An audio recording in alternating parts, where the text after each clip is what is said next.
ఉన్న బంగారాన్ని విడిపించి ఆ రోజు ఆన్లైన్ రేటుకే మేము కొంటాం. Sharma gold company. నమస్కారం, వెల్కమ్ టు సుమన్ టీవీ. నేను గీతాంజలి. ప్రస్తుతం నేను భద్రాచలంలోనే రాముల వారి ఆలయం తర్వాత ఎంతో ప్రసిద్ధి చెందినటువంటి కల్పవృక్ష నారసింహ సాలగ్రామ ఆశ్రమం దగ్గర ఉన్నానండి. ఈ ఆశ్రమంలో ఎంత ప్రశాంతత ఉంటుందంటే అడుగు పెట్టగానే ఏదో లోకంలోకి మనం వెళ్ళిపోయాం అనే భావన నేను వచ్చిన ప్రతిసారి నాకు అలాగే అనిపిస్తూ ఉంటుంది. అయితే నేను ఇప్పుడు రావడానికి కారణం ఏంటో తెలుసా? మహాలయ పక్షాల్లో ప్రత్యేకంగా కొన్ని పూజా కార్యక్రమాలు చేస్తున్నారని విన్నాను. అందరికీ ఉపయోగకరంగా ఉండేవి, ప్రత్యేకించి ఆ పితృదేవతల అనుగ్రహం కోసం చేసేటువంటి పూజలు.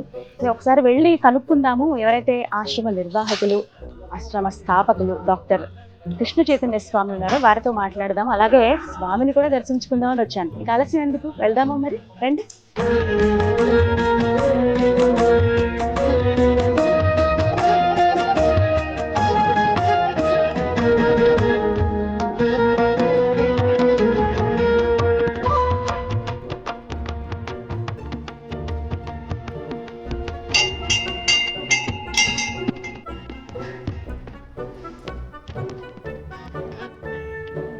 చాణూరమర్ధన గోవింద, చామీకర ప్రభ గోవింద, జనార్దనాయ గోవింద, జగన్నాయక గోవింద, తత్పురుషాయ.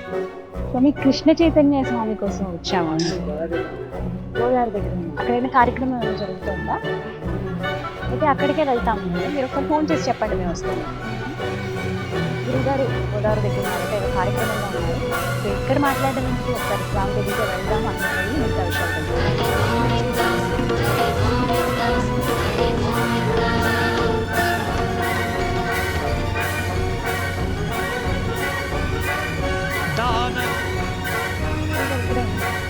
కృష్ణ చైతన్య స్వామి నమస్కారం గురుగారు. నమస్కారం, బాగున్నారా? చాలా బాగున్నాను, మీరు ఎలా ఉన్నారు? మిమ్మల్ని కలుద్దామని మహాలయ పక్షాలకి ఏదో కార్యక్రమం ఉందని తెలుసుకున్నాను. ముందుగా అందరికి చెప్పాలిగా, మరి అందుకనే వచ్చేసాం. చాలా అద్భుతం. మేము కూడా దానికోసం చూద్దాం ఒకసారి. ఈ గోదావరి అంతా ఎలా ఉంది, అసలు ఇక్కడ ఉండేటువంటి ప్రాంతం అంతా శుభ్రం చేయించాలి అని ఆ ఉద్దేశంతో వచ్చాం ఇక్కడికి మేము. కానీ చాలా ఎక్కువ ఉన్నాయండి వాటర్. గోదావరి అంటే ఈ మధ్య కాలంలో బాగా వరద వచ్చిందమ్మా, తగ్గింది ఇప్పుడే కొంచెం. చూసాం అప్పుడు మీరు చేసిన సహాయ కార్యక్రమాలు అన్ని కూడా. ఆ విషయంలో ఎప్పుడు దండం పెడతాను నేనైతే. మంచి మనసు ఇచ్చాడు దేవుడు మీకు. అయితే ఈ వివరాలు చెప్తారా వ్యూవర్స్ కోసం? ఖచ్చితంగా, తప్పకుండా. అసలు ఎలాంటి కార్యక్రమాలు చేస్తున్నారు ఆశ్రమం తరపున? ఖచ్చితంగా చెప్తానమ్మా. ఇక తెలుసుకుందాం వివరాలు. గురువుగారు, మహాలయ పక్షాలు, ముందుగా మహాలయ పక్షాల విశిష్టత తెలియచేస్తారా? ఎవరైనా చనిపోతే ఆ సంవత్సరానికి సంబంధించినటువంటి తిథి, అంటే ఏ తిథి నాడు మరణిస్తే ఆ తిథి నాడు ప్రత్యేకంగా విశేషంగా ఆ తర్పణము శ్రాద్ధ కార్యక్రమాలు చేసుకుంటాం. అయితే చాలా మందికి ఆ తర్పణ శ్రాద్ధ కార్యక్రమాలు చేసుకోలేనటువంటి పరిస్థితి ఏదైనా ఏర్పడినప్పుడు మహాలయాలు ఈ భాద్రపద మాసంలో పౌర్ణమి అయిపోయిన తర్వాత పాడ్యమి నుంచి అమావాస్య దాకా 15 రోజులు కూడా తర్పణ శ్రాద్ధ కార్యక్రమాలు చేసుకోవడానికి చాలా విశేషమైనటువంటి. మహాలయాలు తర్పణ శ్రాద్ధ కార్యక్రమం చేస్తే గయా శ్రాద్ధ ఫలితం వస్తుంది అని చెప్పి మనకు శాస్త్రం. అయితే ఈ మహాలయాలు ఎందుకు చేస్తారు అసలు? నార్మల్గా ఏంటంటే పెద్దల చెప్పేటువంటిది ఏంటంటే, కర్ణుడు మరణించినప్పుడు ఆయన స్వర్గలోకానికి ప్రాప్తి అయినప్పుడు ఇంద్రుడు వెళ్ళి ఆయన దగ్గరికి వెళ్ళి ఆయన కలిశారు. ఈయన ఆహారం ఇచ్చినా, ఈయనకి ఏది ఇచ్చినా, అంటే వాటర్ ఇచ్చినాడు, నీళ్ళు ఇచ్చినా, ఏది ఇచ్చినా కూడా ఏం ముట్టుకున్నా అది బంగారు అయిపోతుంది కర్ణుడికి. అదేంటి ఆకలి అయిపోతుంది ఈయనకి, తినాలంటే ఏం తిన్నా ఏం ముట్టుకున్నా బంగారు అయిపోతుంది, ఎందుకు ఇలా అంటే దేవేంద్రుడు వెళ్ళి కర్ణుడికి చెప్తాడంట, నువ్వు అన్నీ దానం చేసేసావు, అన్నం ఎవరికి కూడా ప్రసాదంగా అన్నప్రసాదాన్ని పంచలేదు, కనీసం ఒక గ్లాసు నీళ్లు కూడా నువ్వు ఎవరికి దానం చేయలేదు, నీకు ఇప్పుడే ఒక చివరి అవకాశం ఇది.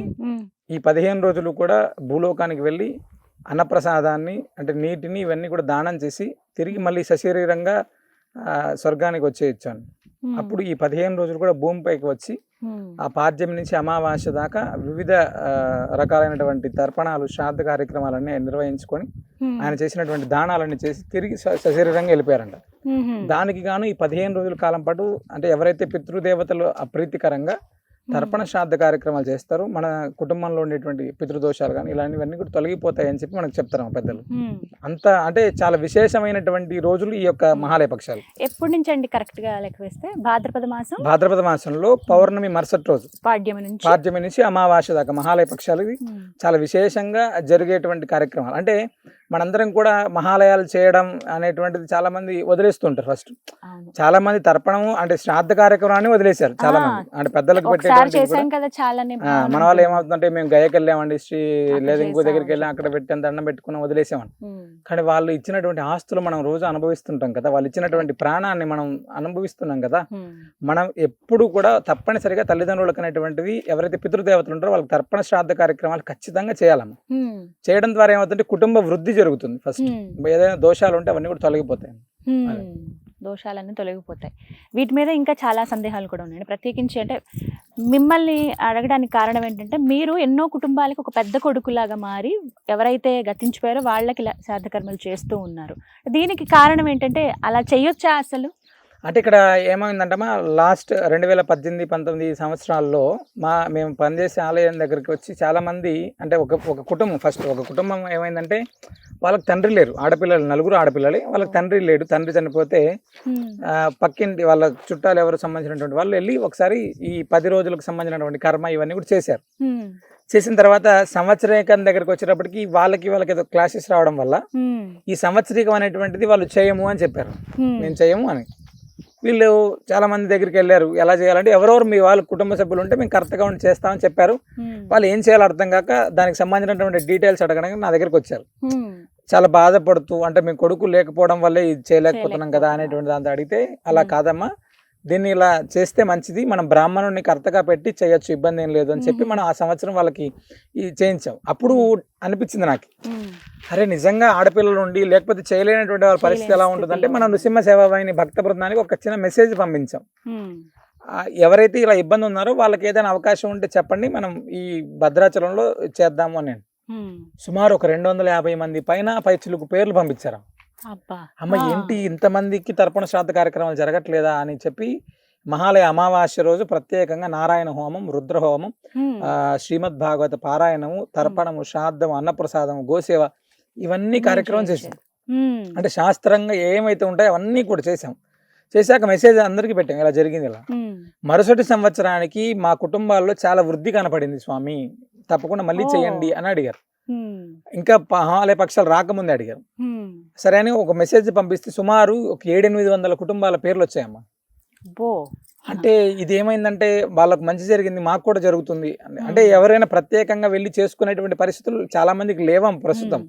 ఒక క్షేత్రానికి వెళ్ళి చేయాలి, లేదా ఒక ఇంట్లో చేయాలి అంటే ఆర్థికంగా ఇబ్బందులు కావచ్చు, లేకపోతే మనకు టైం కావచ్చు, వివిధ రకాలు. ఇప్పుడు ఎవరిని తప్పు పట్టడానికి లేదు, ఇక్కడ ఉన్న పరిస్థితుల్లో ఆర్థికంగా ఉండొచ్చు, వాళ్ళకు అర్చకులు దొరకకపోవచ్చు, లేదా ఏదైనా కారణం కావచ్చు, చేయలేకపోవడానికి చాలా మంది ఇబ్బంది పడుతున్నారు. ఇది వాస్తవం. చేయాలని తాపత్రయం ఉండేటువంటి వాళ్ళు కొంతమంది అయితే, వదిలేసినటువంటి వాళ్ళు కొంతమంది. ఈ తాపత్రయం ఎవరైతే ఉన్నారో చేయడానికి ఒక వేదికని మనం చేయాలి అనేటువంటి సంకల్పంతో ఏర్పాటు చేస్తున్నాం ప్రతి సంవత్సరం. ఒక గత 3-4 సంవత్సరాల నుంచి మనం ఏం చేసామంటే, అలా కాదు మహాలయ పక్షాల్లో 15 రోజులు కూడా ఏ తిథికి ఆ రోజు అంటే పాడ్యమి నుంచి అమావాస్య దాకా ఏ తిథికి ఆ తిథి నాడు ప్రత్యేకంగా చేద్దామని ఆ 15 రోజులు కూడా రోజు మహానారాయణ హోమం, రోజు రుద్రహోమం, ఈ 15 రోజులు కూడా శ్రీమద్ భాగవతాన్ని మొత్తం పారాయణం చేయించడం, అదే విధంగా గోదావరి దగ్గర తర్పణము, శ్రాద్ధము, మన నిత్యాన్న ప్రసాద నిలయంలో అన్నప్రసాద వితరణ, గోమాతలకేమో గోసేవ, ఇవన్నీ కూడా చేస్తుంటే అసలు ఎన్నో కుటుంబాలు చాలా వృద్ధిలోకి వస్తున్నాయి. చాలా అద్భుతమైనటువంటి ఫలితాలను వాళ్ళు చూస్తున్నారు. మాకు చాలా మంచి జరిగింది. మేము ప్రతి సంవత్సరం వింటున్నాము ఈ మాట. సరే ఈ సంవత్సరం కూడా ఎలాగో 4 రోజులు ప్రారంభం అవుతాయి కాబట్టి ఏం చేద్దాం, ఎలా ముందుకు వెళ్దాం అనేటువంటి ఉద్దేశంతో ఇక్కడికి రావడం జరిగింది. ఇదే తెలుసుకుందాం అంటే ఇప్పుడు ప్రత్యేకంగా రాబోతున్నటువంటి ఈ మహాలయ పక్షాల్లో ఎటువంటి కార్యక్రమాలు చేస్తున్నారు, అసలు పూర్తిగా వివరాలు తెలియదు? తప్పకుండా సెప్టెంబర్ 18-19 తారీఖుల్లో ఇవి మహాలయ పక్షాలు ప్రారంభం అవుతాయి. అయితే ప్రతినిత్యం కూడా అంటే మనం సాలగ్రామ ఆశ్రమంలోనే ప్రతినిత్యం కూడా గోమాతల సన్నిధిలో ఏమో ప్రత్యేకంగా పితృదేవతలకు ప్రీతికరంగా గోసేవ ఫస్ట్ మొదటి ప్రారంభం అయ్యేది గోసేవతోటి ప్రారంభం అవుతుంది. గోపూజ, గోవులకు సంబంధించినటువంటి ఆహారం అన్ని అందించిన తర్వాత గోదావరి నదీ తీరంలో ప్రతిరోజు కూడా మహానారాయణ హోమం ఉంటుందమ్మా. ఈ నారాయణ హోమం చేయడం ద్వారా నదీ తీరంలో ఇక్కడే ప్రతిరోజు ఈ 15 రోజులు కూడా ప్రతిరోజు కూడా మహానారాయణ హోమం, మహారుద్ర హోమం అంటే పితృదేవతలకు ప్రీతికరంగా ఈ యొక్క పితృదోషాలు ఎవరైతే ఉన్నాయో వాళ్ళందరి తరపున కూడా అంటే ప్రత్యక్షంగా రాలేనటువంటి వారి కోసం ఇవన్నీ కూడా ప్రత్యక్షంగా వాళ్ళు వచ్చి చేసుకోలేనటువంటి వాళ్ళు చాలా మంది ఉన్నారు. వాళ్ళందరి కోసం రోజు నారాయణ హోమం, రోజు రుద్రహోమం అయిన తర్వాత సాయంత్రం ప్రతినిత్యం కూడా శ్రీమద్ భాగవతాన్ని పారాయణం. అంటే శ్రీమద్ భాగవత పారాయణం చేస్తే ఎలాంటి పితృదోషాలున్నా, ఎలాంటి పితృదేవతలకు సంబంధించినటువంటి ఇబ్బందులు ఉన్నా కూడా అవన్నీ తొలగిపోతాయి అని చెప్పి మనకు శాస్త్రం అమ్మ. దానికని శ్రీమద్ భాగవత పారాయణం, అన్నప్రసాదం ఇవన్నీ కూడా ప్రతినిత్యం కూడా తర్పణము, శ్రాద్ధము, గోసేవ, ఈ హోమం అంటే వీటి ద్వారా పరిపూర్ణమైనటువంటి అంటే బ్రాహ్మణుడు ఎలా అయితే అంటే పూర్తి స్థాయిలో బ్రాహ్మణుడు ఎవరైతే శాస్త్రబద్ధంగా చేసుకుంటారో అంతకు అద్భుతంగా మనం ఈ కార్యక్రమాలను మనం చేస్తున్నాము. ప్రతి 15 రోజులు కూడా 15 రోజులు మొత్తం కూడా. గురుగారు ఒక మాట అండి, నిజంగానే మహాలయ పక్షాల్లో పితృ కార్యక్రమాలు ఏమైనా చేయిస్తే కుటుంబంలో వృద్ధి ఉంటుందా అని అడిగే వాళ్ళు చాలా మంది ఉన్నారండి. నిజమా అసలు ఇది? 100% నిజమమ్మా. అంటే మహాలయ పక్షాల్లో అనేటువంటిది కాదమ్మా, ప్రతి సంవత్సరం కూడా ఎవరైతే మన పితరులు మరణించి ఉంటారో వాళ్ళకు తప్పనిసరిగా శ్రాద్ధం చేయాలి. ఫస్ట్ శ్రాద్ధం చేయలేనటువంటి వారు కనీసం కూడా ఏదైనా గోమాతలకు ఆహారం అందించడము, లేదా కనీసం తర్పణం నువ్వులతో నీళ్లను వదిలిపెట్టడము చేయడం ద్వారా ఏమవుతుందంటే వాళ్ళ పితృదేవతలు, ఇప్పుడు కామన్ గా ఆకలైనటువంటి వాడు ఎవరైనా మన ఇంటి దగ్గరకు వచ్చి దొరకలేదంటే వెళ్ళిపోతుంటాడు కదా, కొంచెం బాధతో వెళ్ళిపోతుంటారు. పితృదేవతలు ఇంత వంశాన్ని ఇచ్చి ఇంత పేరునిచ్చి ఇవన్నీ ఇచ్చినప్పుడు వాళ్ళ కుటుంబం మన గుమ్మం దగ్గరకు వచ్చి ఎదురు చూస్తుంటారు. వాళ్ళు చనిపోయినటువంటి రోజు వీడు ఏమైనా మనకు ఏమైనా ఉత్తమ గతులు ప్రాప్తించడానికి ఏదైనా తర్పణం వదులుతున్నాడా, ఏదైనా ఆహారం పెడుతున్నాడా అనేటువంటి దాన్ని ఎదురు చూస్తుంటారంట. ఆ ఎదురు చూసినప్పుడు మనం వదిలితే వాళ్ళు చాలా ఆనందంగా ఆశీర్వదిస్తారు, లేదు బాధతో వెళ్ళిపోతుంటారు. బాధతో వెళ్ళిపోతే అదేదో మనం ఆటోమేటిక్గా దాని యొక్క ప్రభావం మన కుటుంబం పైన ఆనందంతో ఉండేటువంటి వాళ్ళకి మీరు గమనిస్తే చాలా కుటుంబాలు ఈ యొక్క శ్రాద్ధ కార్యక్రమం అంటే చేయనటువంటి వాడికి ఏమవుతుంది, మనం చాలా మంది అడుగుతుంటారు. కుటుంబ వృద్ధి అనేటువంటిది ఖచ్చితంగా ఎక్కడో చోట ఇబ్బంది కలుగుతూనే ఉంటుందమ్మా. వాడు సంపాదిస్తుంటే దాన్ని ఆ డబ్బును కోల్పోతుంటాం, ఉద్యోగంలో ఉన్నతి లేకోకుండా, వంశ అభివృద్ధి లేకోకుండా చాలా చాలా రకాలైనటువంటి ఇబ్బందులు మనం ప్రస్తుతం సమాజంలో చూస్తున్నామమ్మా. సంతానానికి సంబంధించినటువంటి వాళ్ళైతే వందలాది మంది హాస్పిటల్స్ చుట్టూ తిరుగుతూనే ఉంటారు. ఎందుకు తిరుగుతుంటారో అర్థం కాదు. డాక్టర్ దగ్గరికి వెళ్తే మీరు ఏం చెప్తారు, ఏం లోపం లేదు మీరు ప్రయత్నం చేయండి అని చెప్తుంటారు. ఖచ్చితంగా ఈ పితృదోషాలు, పితృశాపాలు, పితృదోషాలు వీటి యొక్క ప్రభావం అనేటువంటి చాలా ఎక్కువ ఉంటుందమ్మా. సో అందుకని ఆ కార్యక్రమాలు చేయడం అనేటువంటిది చాలా మంచిది, ఖచ్చితమైనటువంటి ప్రభావం ఉంటుందమ్మా. అలాగే ఈ పితృపక్షాల్లోనే అన్నదానం, ఒక్కరికి కనీసం అన్నం పెట్టినా అది ఎంతో పుణ్యం, ప్రత్యేకించి పితృదేవతల అనుగ్రహం ఖచ్చితంగా ఉంటుంది, అన్నానికి లోటు ఉండదు మనకి అని అంటారు. ఎంతవరకు వాస్తవం? అంటే ఇక్కడ మనం మహాలయ పక్షాలు ఏర్పడడానికి మెయిన్ కారణమే కర్ణుడికి వెళ్ళి భూమి పైన అన్నదానం చేయమని, నలుగురికి ఆహారాన్ని అందించు, నలుగురికి నీటిని అందించమని చెప్పారు. అంటే ఈ యొక్క ఎవరికైనా కూడా అంటే ఎవరైతే అన్నార్తులు ఉంటారో వాడికి ఆహారం అందిస్తే కనీసం ఆ పితృదోషాలు, పితృశాపాల ప్రభావం అనేటువంటి తగ్గుతుంది. ఫస్ట్ మన ఉత్తరోత్తర వంశంలో ఉండేటువంటి ఎవరైతే పిల్లలు ఉంటారో వాళ్ళకి అన్నం దొరకకోకుండా ఇబ్బంది పడేటువంటి కాలం ఉండదు అని చెప్తారమ్మా. అన్నం ఎప్పటికైనా మనం ఎవరికైనా నలుగురికి పెడితే ఈ మహాలయ పక్షాల్లో మనం కాదు మన పిల్లలు కూడా ఈ అన్నానికి లోటు లేకోకుండా వాళ్ళ యొక్క తరతరాలు ఇబ్బంది లేకోకుండా ఉంటారు అని చెప్తారు. ఖచ్చితంగా అది నిజం. అది అలాగే ఈ పితృపక్షాల్లో ఏం దానం చేస్తే మంచిదండి? అసలు మహాలయ పక్షాలు 15 రోజులు కూడా నార్మల్గా స్వయం పాకం ఇచ్చేటువంటి వాళ్ళు స్వయం పాకం, లేదు కనీసం గోమాతలకు ఏదైనా ఆహారం, పచ్చిగడ్డియో తవిడో, గోవులకి ఇక్కడ చాలా విశేషం అమ్మ. ఫస్ట్ ఈ మహాలయ పక్షాలు 15 రోజులు గోమాతలకు ఏదైనా ఆహారం అందించడం అనేటువంటిది ఉత్తమోత్తమైనటువంటిది.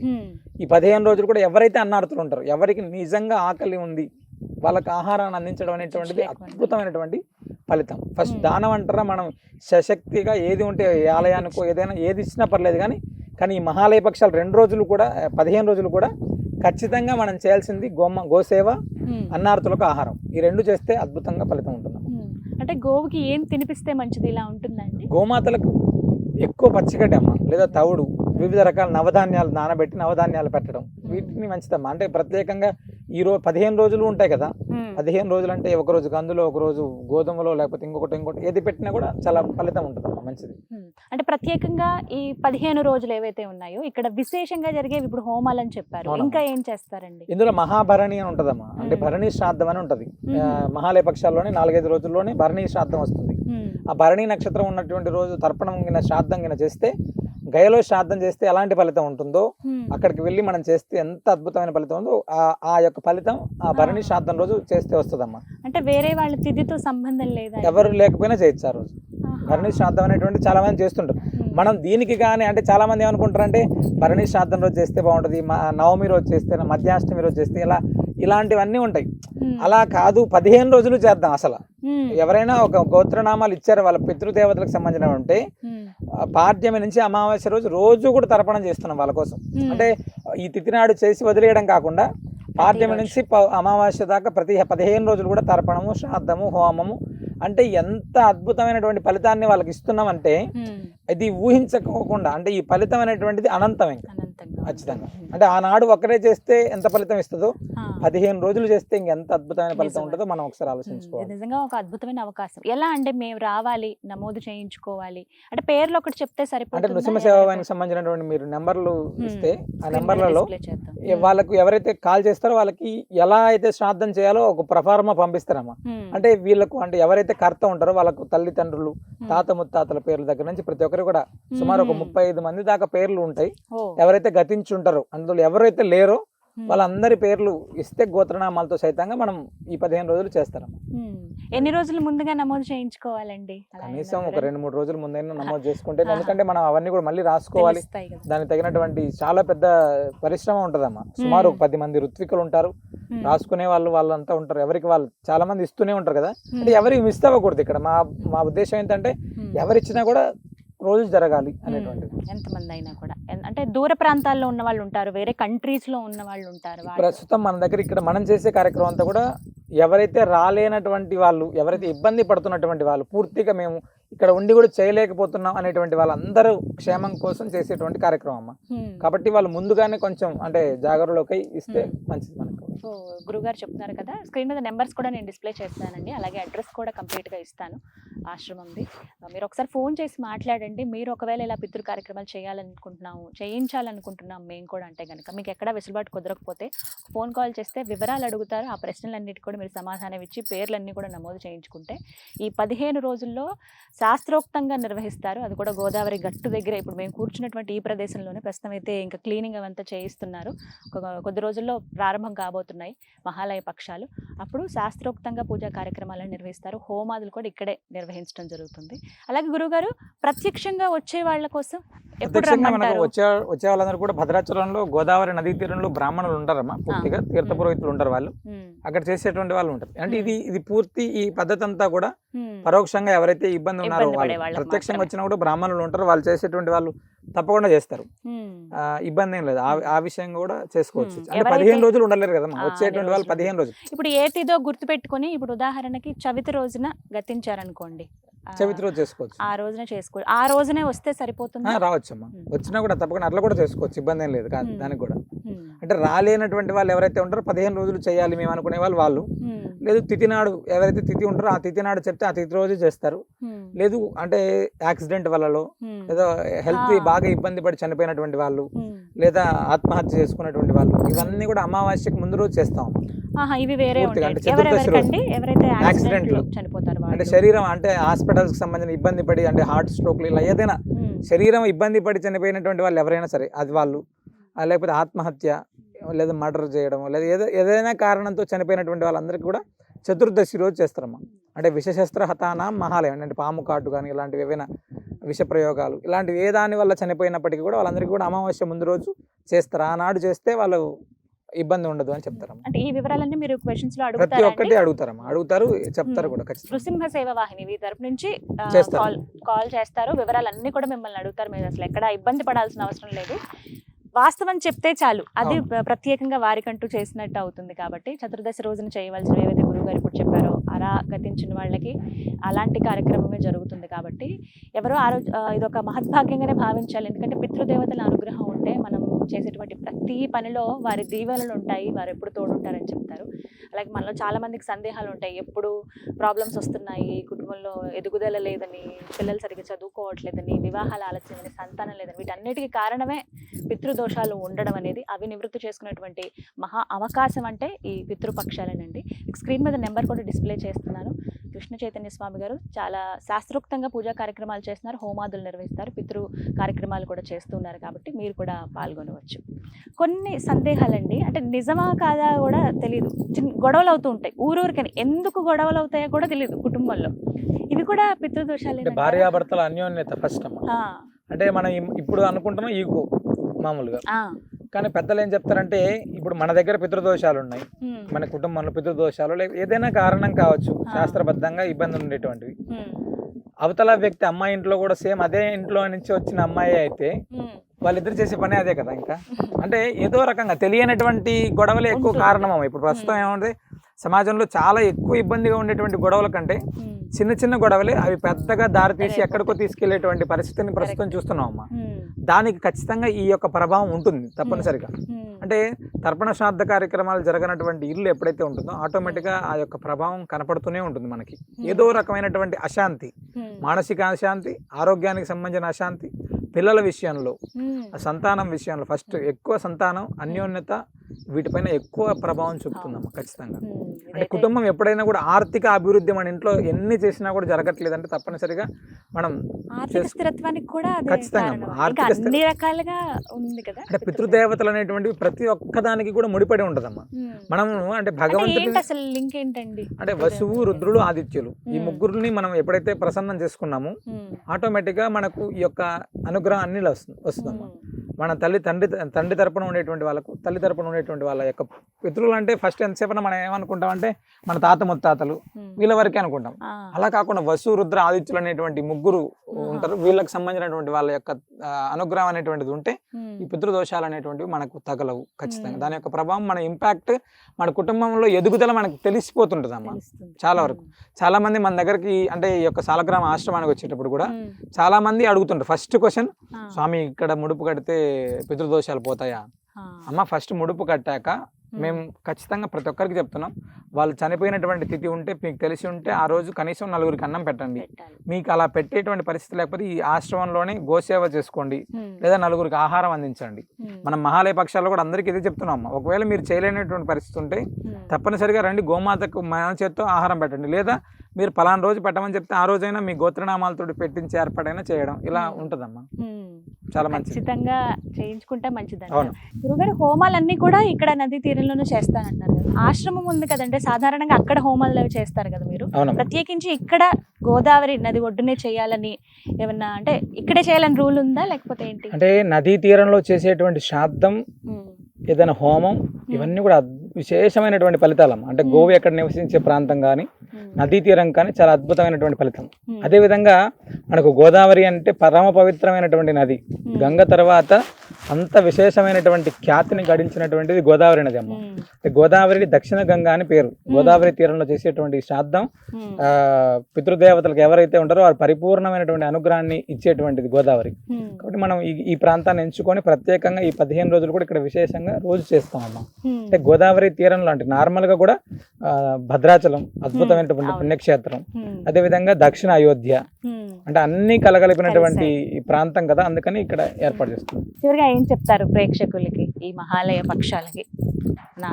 భద్రాద్రి దివ్యక్షేత్రంలో పావన గోదావరి నదీ తీరం దక్షిణ అయోధ్యగా విరాజిల్లుతున్నటువంటి ఈ క్షేత్రంలో మనం మహాలయ పక్షాల్లో 15 రోజులు కూడా అత్యంత వైభవంగా, అత్యంత భక్తి శ్రద్ధలతోటి అనేక మంది పురోహితులను ఏర్పాటు చేసుకొని ప్రత్యేకంగా ఇక్కడ మనం ప్రతినిత్యం కూడా శ్రీమద్ భాగవత పారాయణాన్ని, అదేవిధంగా మహానారాయణ హోమం, మహారుద్ర హోమం, తర్పణము, శ్రాద్ధము ఇవన్నీ కూడా ప్రతినిత్యం నిర్వహించడం జరుగుతుంది. అవకాశం లేనటువంటి వారు, ఎవరైనా ఆర్థికంగా ఇబ్బంది ఉండేటువంటి వాళ్ళు, లేదా సమయాభావంలో ఇబ్బంది ఉండేటువంటి వాళ్ళు ఈ యొక్క నృసింహ సేవావాహిని సంప్రదిస్తే ఆ 15 రోజులు కూడా మన అందరి పితృదేవతల తరపున ఇక్కడ ప్రత్యేకంగా విశేషంగా మహాలయ పక్షాల్లో 15 రోజుల కాలం పాటు అద్భుతమైనటువంటి కార్యక్రమాలు జరుగుతాయి. మనందరి పితృదేవతల పరిపూర్ణ అనుగ్రహం మనకు లభిస్తుంది. చాలా చక్కగా వివరించారు గురుగారు, ధన్యవాదాలండి. ధన్యవాదాలు. నమస్కారం. విన్నారు కదా, పితృదేవతల అనుగ్రహం పొందేటువంటి ఒక దివ్యమైన అవకాశం అండి ఇది మహాలయ పక్షాలు. మనందరికీ తెలిసిందే, అంటే ఏదో ఒక సమయంలోనో లేకపోతే ఏదైనా ఒక పుణ్యతీర్థంలోనో తర్పణాలు ఇచ్చాం కదా, కార్యక్రమాలు చేశాం కదా అని అనుకుంటాం. కానీ మన నిత్య జీవితంలో మనం ఎదుర్కొనేటువంటి సమస్యలు కావచ్చు, మన జీవితంలో మనం ఎదుర్కొనే ఎన్నో అడ్డంకులు, వీటన్నిటికీ కారణం ఏంటి అని అంటే ఖచ్చితంగా అది పితృదేవతల అనుగ్రహం లేకపోవడమే అంటారు. మరి అలాంటి పితృదేవతల అనుగ్రహం పొందాలంటే ఈ మహాలయ పక్షాలే ఎంతో పుణ్యమైన రోజులని చెప్తూ ఉన్నారు. పూజా కార్యక్రమాలు కావచ్చు, అంటే ఈ తిథుల్లో ఈ కార్యక్రమాలు మనం చేయలేకపోవచ్చు మనం ఉన్నటువంటి పరిస్థితుల్లో. ఎవరైతే గతించి ఉన్నారో వాళ్ళవి మీకు సరిగ్గా తిథి తెలియకపోవచ్చు, ఇలా రకరకాలుగా ఉంటాయి. ఏవో కారణాల వల్ల వాళ్ళు చనిపోవచ్చు, అనారోగ్యం వల్ల కావచ్చు, చంపబడిన వాళ్ళు కావచ్చు, యాక్సిడెంట్లో చనిపోయిన వాళ్ళు కానీ, ఇలా రకరకాలుగా ఉంటారు. కొంతమంది సూసైడ్ చేసుకుని చనిపోతూ ఉంటారు. వాళ్ళకి ఎలా కార్యక్రమాలు చేయాలో మనలో చాలామందికి తెలియదు. అలాంటి వాళ్ళకి ప్రత్యేకంగా ఇక్కడ గోవింద కల్పవృక్ష నారసింహ సాలగ్రామ ఆశ్రమం తరఫున విశేషమైన పూజా కార్యక్రమాలు చేస్తున్నారండి. ఈ 15 రోజుల పాటు నేను మీకు స్క్రీన్ మీద నెంబర్స్ డిస్ప్లే చేస్తాను. మీరు ఒకసారి ఫోన్ చేసి వివరాలు కనుక్కోండి. పేర్లు చెప్తారు, ఏవేవి రాయాలి అని చెప్పి తరతరాలుగా ఆ పేర్లు కూడా మీరు చెప్పాల్సి ఉంటుంది. అందరికీ కనుక మీరు ఒకసారి సమర్పించుకుంటే ఎంతో పుణ్యం అని కూడా చెప్తున్నారు. వీటికి తగ్గట్టుగా వివరాలన్నీ కూడా మీకు ఫోన్ చేస్తే చెప్తారు. ఒకసారి కనుక్కోండి వివరాలు. ముందుగానే నమోదు చేసుకుంటే ఇంకాస్త వీలవుతుంది. ఈ 15 రోజుల్లో ఎప్పుడైనా సరే మీరు ఈ కార్యక్రమాలు నిర్వహించుకోవచ్చు. ఇది వాళ్ళ వీడియో. నమస్కారం.